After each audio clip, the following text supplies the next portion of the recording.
Hello students. Today will we discuss Indian Contract Act 1872. Students, जैसा कि आप जानते हैं कि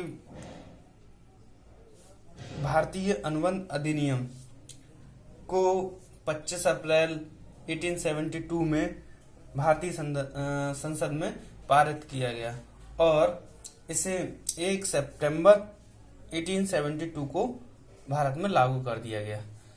जब तक जम्मू कश्मीर हमारे देश में एक ऐसा राज्य था जो भारत का हिस्सा भी था और परंतु भारत का हिस्सा मतलब कानूनी रूप से उस पर एक्ट नहीं चलते थे, परंतु हमारे माननीय प्रधानमंत्री श्री नरेंद्र मोदी द्वारा इसे जब केंद्र शासित राज्य बनाया गया तब इस पर अब सारे कानून इंडियन कानून कार्य करने लगेंगे।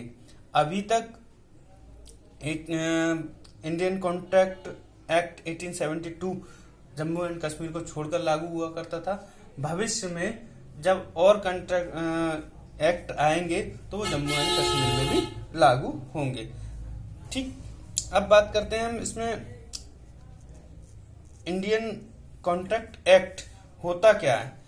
देखिए स्टूडेंट्स, ये भारतीय अनुबंध अधिनियम व्यापारिक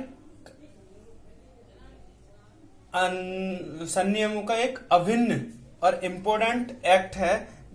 इंडियन कॉन्ट्रैक्ट एक्ट जो व्यापारिक कॉन्ट्रैक्ट होते हैं या व्यापारिक कॉमर्शियल लॉ होते हैं उसका एक अभिन्न हिस्सा है और ये सबसे महत्वपूर्ण शाखा है, क्योंकि जो व्यापारिक गतिविधियां या सौदे शुरुआत होते हैं वह कॉन्ट्रैक्ट एक्ट से ही शुरू होते हैं। क्लियर। अब हम इससे जान लेते हैं, क्योंकि यह एक्ट ना कि व्यापारियों को बल्कि प्रत्येक भारतीय व्यक्ति को इसकी आवश्यकता है, चाहे वह इंजीनियर हो, डॉक्टर हो या एडमिनिस्ट्रेशन ऑफिसर हो या टीचर हो या कोई अन्य व्यक्ति जो वेतनभोगी हो, उसके लिए कॉन्ट्रैक्ट इम्पोर्टेंट एक्ट है। अब हम इसे, चूंकि हम व्यापारिक परिप्रेक्ष्य में इसे पढ़ रहे हैं तो हम व्यापारिक परिप्रेक्ष्य में इसे देख लेते हैं। भारतीय अनुबंध अधिनियम का व्यापारिक संनियम में विशिष्ट स्थान है, क्योंकि इसका संबंध प्रत्येक व्यक्ति से है, खासकर व्यापारिक वर्ग के लिए। तो अनुबंध अधिनियम का अत्यधिक महत्व है, क्योंकि व्यापार का कार्य तो अनुबंध पर ही आधारित होता है। टी.आर. देसाई ने लिखा है, इसके अनुबंध अधिनियम के परिप्रेक्ष्य में लिखा है, अनुबंध का विधान प्रत्येक व्यक्ति को प्रभावित करता है, क्योंकि हमारे में से प्रत्येक व्यक्ति प्रतिदिन अनुबंध ही करता रहता है। क्लियर। हम इंडियन कॉन्ट्रैक्ट एक्ट के महत्वपूर्ण सब्जेक्ट की बात करें तो इसमें 6 महत्वपूर्ण सब्जेक्ट हैं, जिनमें कुछ सेक्शन हैं या धाराएं हैं, वो किसके अंतर्गत आती हैं वो देख लीजिए। ठीक है। सीरियल नंबर 1, इसमें हम देखते हैं अनुबंध के सामान्य सिद्धांत, general principle of a contract. ये आती है 1 से 75 तक इसके सेक्शन है। उसके बाद आता है वस्तु विक्रय अधिनियम, सेल्स ऑफ गुड्स एक्ट, इसके 76 से 123 तक है। उसके बाद आती है हानि रक्षा तथा प्रतिभूति अधिनियम, इसे कहते हैं इंडेमनिटी एंड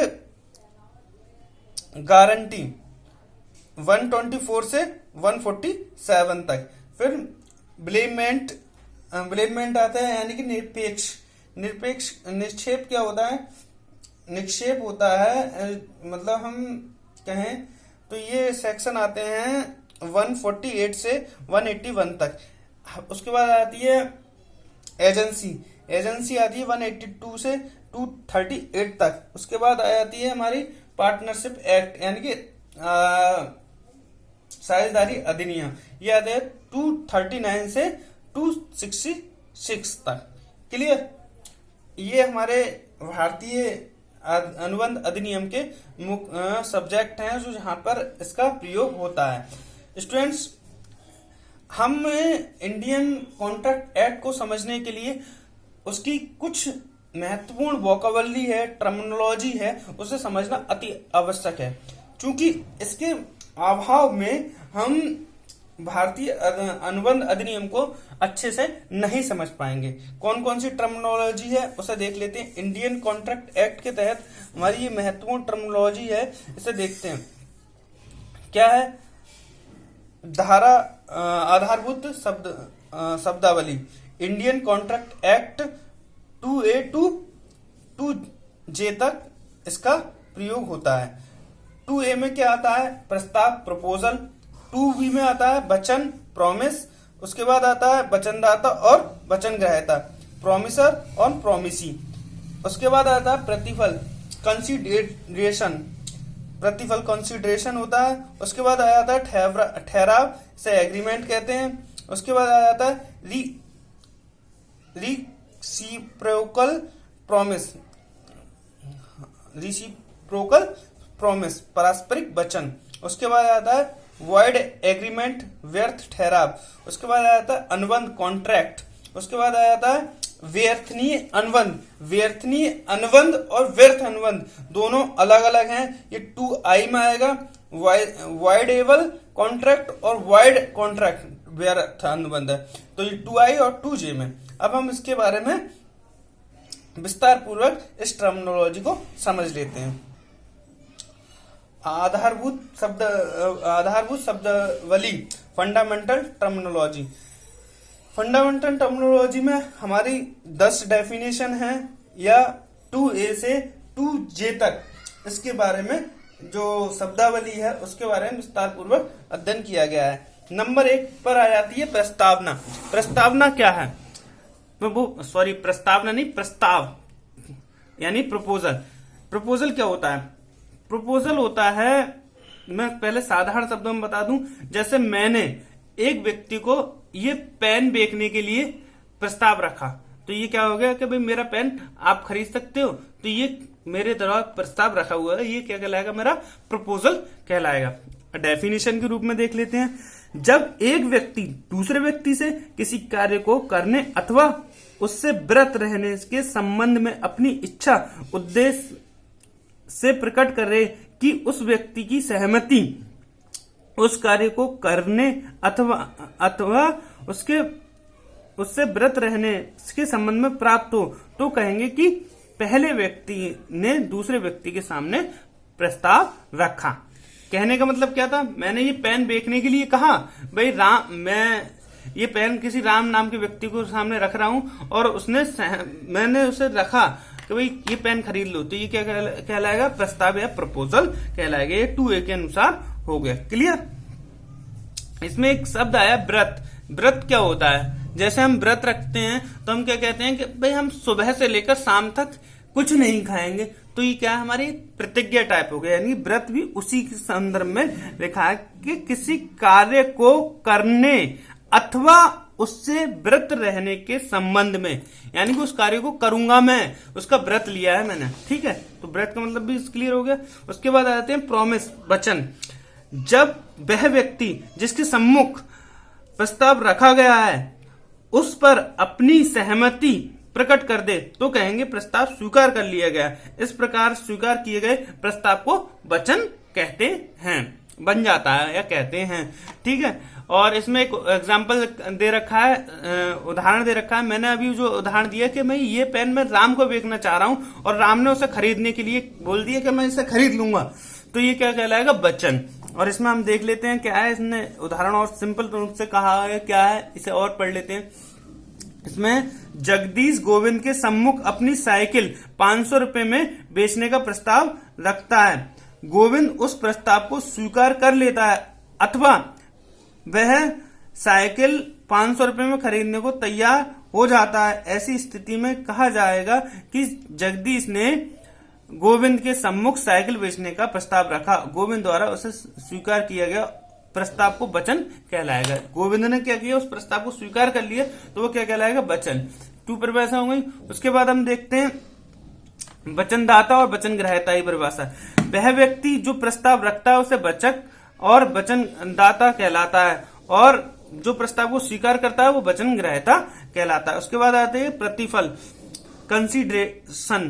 कंसीडरेशन क्या होता है? जो वचनदाता मतलब जो वचन देता है यानी जो प्रस्ताव रखता है कि इच्छा पर वचन ग्रहता अथवा किसी अन्य व्यक्ति ने कोई कार्य किया है या उसके कार्य करने से विरत रहा है, अथवा बा कोई कार्य करता है या उसे करने से विरत रहा है, अथवा सा कोई कार्य करने या व्रत रहने का वचन देता है, तो ऐसी कार्य यह व्रत या वचन को उसके वचन के लिए प्रतिफल कहलाता है।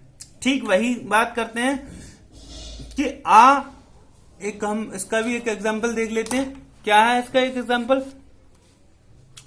कि वा की पुरानी साइकिल 400 रुपए खरीदने के लिए तैयार हो जाता है, जहां के लिए साइकिल प्रतिफल है और वहीं बा के लिए 400 रुपए उसका प्रतिफल है। क्लियर? वही बात हो गई। जब हमने प्रतिफल की बात करें तो एक के लिए वो साइकिल प्रतिफल हो जाएगी और दूसरे के लिए वह पैसे प्रतिफल हो जाएंगे। उसके बाद आ जाता है एग्रीमेंट यानी ठहराव। प्रत्येक वचन और वचनों का प्रत्येक समूह जो एक दूसरे का प्रतिफल है वो क्या कहलाता है? ठहराव कहलाता है। पारस्परिक वचन, पारस्परिक वचन क्या होता है भाई? एक दूसरे का जो वचन दिया है उसे पारस्परिक वचन कहते हैं। फिर भी पढ़ लेते हैं। ऐसे वचन जो एक दूसरे के लिए प्रतिफल अथवा आंशिक प्रतिफल होते हैं उसे पारस्परिक वचन या प्रतिफल पारस्परिक वचन कहते हैं। क्लियर? उसके बाद आता है 7 नंबर पर हमारा 2G, व्यर्थ या शून्य ठहराव, अवॉइड एग्रीमेंट। यह ठहराव जिसको शासकीय नियम के अनुसार क्रियान्वयन नहीं किया जा सकता उसे व्यर्थ ठहराव कहलाते हैं। कहने का मतलब क्या है भाई? मैंने कहा भाई एक ठहराव, उदाहरण से स्पष्ट हो जाएगा व्यर्थ ठहराव क्या होता है। भाई मैंने कहा कि भाई जो नियम बनाए हैं, जो अनुबंध के नियम है उसमें क्रियान्वयन नहीं होता है। मैंने एक ठहराव करा कि भाई राम श्याम को गोली मार दे, तो ये क्या है? व्यर्थ ठहराव है। भाई इसका कोई शासन में मान लो नहीं मारता है गोली या कोई गलत काम नहीं करता है तो वो हम उसे न्यायालय में नहीं ले जा सकते, ठीक है? या उसके दुकान में आग लगा दे तो इसे हम ठहराव का व्यर्थ ठहराव मानते हैं। उसके बाद आ जाता है अनुबंध या कॉन्ट्रैक्ट। प्रत्येक ऐसा ठहराव जो कि वैधानिक रूप से क्रियान्वयन होता है उसे अनुबंध कहलाता है। यानी कि मैंने कोई बात कही कि भाई उस राम की दुकान में आग लगा दे, तो ये क्या है? व्यर्थ ठहराव नहीं है। किसी को कोई गलत काम करने के लिए हमारा भारतीय कानून इसकी अनुमति नहीं देता। हमने कहा कि राम मेरा माल खरीद ले और उसने उसे स्वीकार कर लिया, तो वो क्या कहलाएगा? अनुबंध कहलाएगा, कॉन्ट्रैक्ट कहलाएगा। व्यर्थनीय अनुबंध, वॉइडेबल कॉन्ट्रैक्ट। वॉइडेबल कॉन्ट्रैक्ट क्या होता है भाई? इसमें क्या होता है मैं तुम्हें बताऊं। एक ऐसा कोई भी ठहराव जो कि केवल एक अथवा एक से अधिक पक्षकारों की इच्छा पर भी परिवर्तनीय होता है, परंतु दूसरे पक्षकारों की इच्छा पर परिवर्तनीय नहीं होता है, तो व्यर्थनीय अनुबंध कहलाता है। मैंने राम से कहा कि भाई तुम मेरी किताब खरीद लेना। मैंने ये किताब जो पढ़ा रहा हूं मैंने कि तुम खरीद लेना।